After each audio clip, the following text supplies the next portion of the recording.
நண்பர்களே, நீங்கள் பார்த்து கொண்டு இருப்பது உங்கள் கௌசிகா ரிவ்யூ. சரி வாங்க வீடியோக்குள்ள போய் என்ன நடக்க போகுது அப்படின்னு சொல்லிட்டு பாத்தீங்கன்னா, அடிடா தூளு அப்படின்ற மாதிரி நம்ம வெண்பா இருக்காங்கல்ல, அவங்க வந்து ஒரு பக்கம் எனக்கு மல்லியம்மா வேணும், மல்லியம்மா வேணும், மல்லியம்மா எங்க போனாங்க, வர சொல்லுங்கன்னு சொல்லிட்டு கதறி ஆடுறாங்க. என்னதான் கதறி ஆடுறாலும் உங்க மல்லியம்மா வரமாட்டா.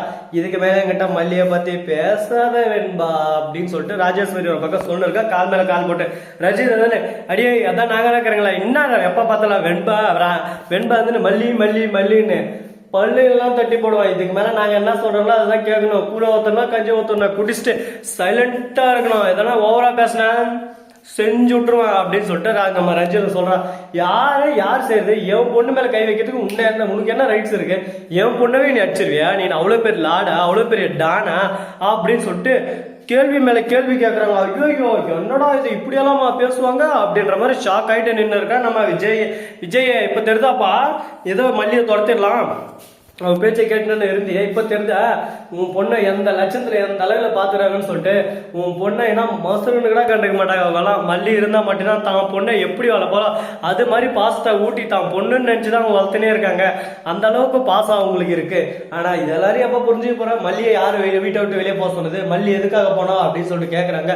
அடே நாங்களாம் எதுவும் சொல்லலப்பா, ஏதோ 2 வார்த்தை வீடுன்னு இருந்தா ஒரு கோவப்படலாம் போட முடியாது. 2 வார்த்தை சொன்னா சுருக்குன்னு இருக்கு, நான் கிளம்புறேன் வீட்டை விட்டு அப்படின்னு சொல்லிட்டு கிளம்பிட்டேன். என்ன சொன்னீங்க, ஏது சொன்னீங்க, தெளிவா பேசுங்க. எங்கிட்ட அறகுறையா கிரகுறையெல்லாம் பேசுங்க அப்படின்னு சொல்ல நான் என்ன சொல்லடா. அவங்க அண்ணனை பத்தி தப்பா 2 வார்த்தை சொல்லிட்டுண்டா, தப்பு கிடால அது ரைட்டு தான். அங்க கண்டி போச்சுன்னு இந்த மாதிரி தங்கச்சி ஏவி விட்டு அவங்க மூலமா காசு சம்பாதிச்சு வாழ்ந்துருக்கிற பிச்சைக்காரன் அப்படின்னு சொல்லிட்டுண்டாப்பா. அதுக்கே மூஞ்ச தூக்கின்னு போயிட்டா. அதுக்கு யாரா இருந்தாலும் மூஞ்ச தூக்கின்னு தான் போங்க. உங்க வாயை அடக்க முடியாதா? நீங்க ஓகேமா கட்டின ஓட்டுன்னு போய் வாழாம இங்க வந்து வாழ்ந்துருக்கிறீங்களே, உங்களுக்கு வெக்கமா இல்ல, அசிங்கமா இல்ல, கூச்சமா இல்ல அப்படின்னு சொல்லிட்டு கேட்க. டே நான் ஒக்காடா, எந்த இதா இருந்தாலும் அதே தான். அவங்க வீட்லயும் அதே பிரச்சனை, உங்க வீட்லயும் அதே பிரச்சனை. நீங்க வந்துட்டு இல்லையா? உங்களுக்கு தான் நான் சொன்னேன்னா இது மல்லியோட வீடு, மல்லியோட சாம்ராஜ்யம். அவ நினைக்கிறதாங்க நடக்கும். அவளை தவிர வேற யாருங்க பேசவும் கூடாது, ஆக்ஷன் காட்டவும் கூடாது அப்படின்னு சொல்லிட்டு சொல்றாரு. உடனே யாருப்பா இது? நம்ம விஜயப்பா இது, கொஞ்சம் எட்டி பாரு அப்படின்ற மாதிரி தான் நம்மளுக்கே சந்தேகமா இருக்கு. நம்ம விஜயோட அந்த மாதிரி பேசுறாரு. விஜய்க்குள்ள இவ்வளவு தைரியம், இவ்வளவு போல்டான ஸ்பீச்சா பா கேட்கும் போதே நமக்கு ஒரு பக்கம் வேற லெவல்ல இருக்கு, ஒரு பக்கம் வேற மாதிரி ஆனி அப்படின்ற மாதிரி சந்தோஷமா தான் இருக்கு. சரி ஆனது ஆச்சு. அடுத்து என்ன நடக்க போகுது, ஏது நடக்க போகுது அப்படின்னு சொல்லிட்டு பாத்தீங்கன்னா, நம்ம வெண்பா குட்டி இருக்காங்கல்ல, அவங்க இருந்தேன்னு அப்பா இனிமே எனக்கு இவங்க 2 பேரும் வேணாம், இவங்க வீட்டை விட்டு தோர்த்துங்கப்பா, என் மல்லியம்மா வச்சு தோர்த்திட்டாங்க, இவங்க 2 பேரும் வீட்டுல வேணாம் அப்படின்னு சொல்லிட்டு அழ ஆரம்பிக்கிறா. நீ எதுக்கும் கவலைப்படாதே தங்கம், நீ கவலையே படாத, எல்லாத்தையும் நான் பாத்துக்கிறேன், அந்த அப்பாக்குற வரையும் உனக்கு கஷ்டம் வராது அப்படின்னு சொல்லிட்டு சொல்லிருக்காங்க. கேட்கறதுக்கு என்னமோ நல்லா தான் இது கம்மி கேட்டிருக்காத மாதிரி. ஆனா ரியாலிட்டி லைஃப்ல நடந்ததானே தெரிய போகுது, என்ன நடக்கும் ஏது நடக்கும்னு சொல்லிட்டு சொல்றதெல்லாம் நடந்து விட்டா எதுக்கு கடவுள் சொல்லுங்க பார்க்கலாம். சரி விடுடா, உன் வழி உன் தனி வழி, என் வழி தனி வழின்ற மாதிரி நம்ம அரவிந்தன் விஜயும் மல்லியை தேடி போறாங்க. எங்கெங்கயோ தேடுறாங்க, காடு மேடு எல்லா தாவளையும் தேடுறாங்க, எங்கேயுமே மல்லியை காணோம். ரோட்ல போயிட்டு இருக்காங்க. அப்ப 4 ரவுடி பசங்க அப்படியே சும்மா ரூட் வராங்க அப்படின்னு சொல்லிட்டு ஒருத்தன் விசில் அடிக்கிறான். ஓய் அப்படின்றான் ஒருத்தன். என்னடா உங்களுக்கு பிரச்சனை? டே நிம்மதியா கூட மாட்டேங்களடா, ஆல்ரெடி நானே தலைமயிறு வழியில போயின்னு இருக்கேன், இவங்க ஒரு பக்கம் எரிசில கிளம்புறாங்க இல்லையா அப்படின்னு சொல்லிட்டு என்னடா அப்படின்ற மாதிரி திரும்புறாங்க. உடனே பத்திரகாளியோட உருவம் அவரோட மூஞ்சி தெரியுது. மல்லியோட மூஞ்சில அம்மா தாயே தெரியாம பார்த்துட்டோமா நான் போறோமா அப்படின்னு சொல்லிட்டு ஒருத்தனை அக்கா காண துணியா காணான்னு எழுந்து ஓடிட்டானுங்க. உடனே அந்த சமயத்துல அரவிந்தும் விஜய் வந்துடுறாங்க.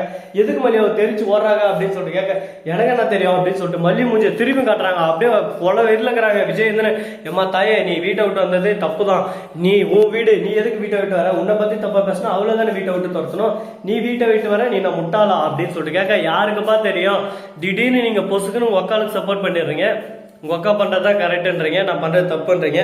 அப்படி இருக்கும்போது நான் என்ன பேச முடியும் அப்படின்னு சொல்லிட்டு கேட்க, அவங்க தப்பா பேசினா தப்பு தான், நீ ரைட்டா பேசினா அது ரைட்டு தான், நீ தப்பா பேசினா நான் கேட்பேன், அவங்க தப்பா பேசினாலும் நான் கேட்பேன் அப்படின்னு சொல்லிட்டு சொல்றாரு.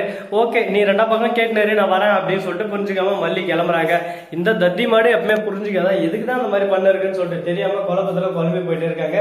சரி ஆனது ஆச்சு, அடுத்து என்ன பண்ணலாம் ஏது பண்ணலாம், எப்படி நம்ம வாழ்க்கையில அடுத்த கட்ட நடவடிக்கை எடுத்து வைக்கலாம் அப்படின்னு சொல்லிட்டு பல விஷயத்துல யோசிச்சுதான் ஆகணும். ஏன்னா யோசிக்காம எந்த ஒரு விஷயத்தையும் அசால்ட்டா இருப்பவங்க மாதிரி அசால்ட்டா செய்ய முடியாதுங்க. எல்லாத்தையும் பர்ஃபெக்டா யோசிக்கணும்.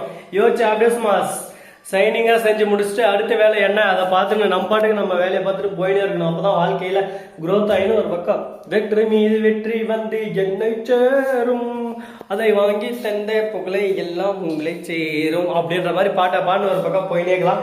என்னங்க பண்றது, பாட்டு பாடுறதுக்கு 2 நிமிஷம், இந்த பாட்டு சரியில்லைன்னு சொல்றதுக்கு 1 செகண்ட் ஆகும். உங்களுக்கு பாடி பாருங்க, அப்பதான் அதோட கஷ்டமும் அதோட வலியும் அதோட வேதனையும் உங்களுக்கு புரியும். ஒரு கண்டென்ட்டே இல்லாம கண்டென்ட்டை 5-6 நிமிஷம் பேசுறது எவ்வளவு கஷ்டம் தெரியுமா? ஃபர்ஸ்ட் ஒரு 30 செகண்ட் பேசி பாருங்க, அப்ப தெரியும் உங்களுக்கு. சோ நண்பர்களே, இந்த வீடியோ பிடிச்சிருந்தா லைக் பண்ணுங்க, கமெண்ட் பண்ணுங்க, ஷேர் பண்ணுங்க, டிண்டிங் பெல்ல தட்டி விட்டு போங்க. அப்பதான் நான் போற அடுத்த வீடியோ உடனுக்குடன் ஒரு மிக்க நன்றி. தேங்க்ஸ் ஃபார் வாட்சிங். Tata, see you. நன்றி, வணக்கம், வந்தனம், பாருங்க.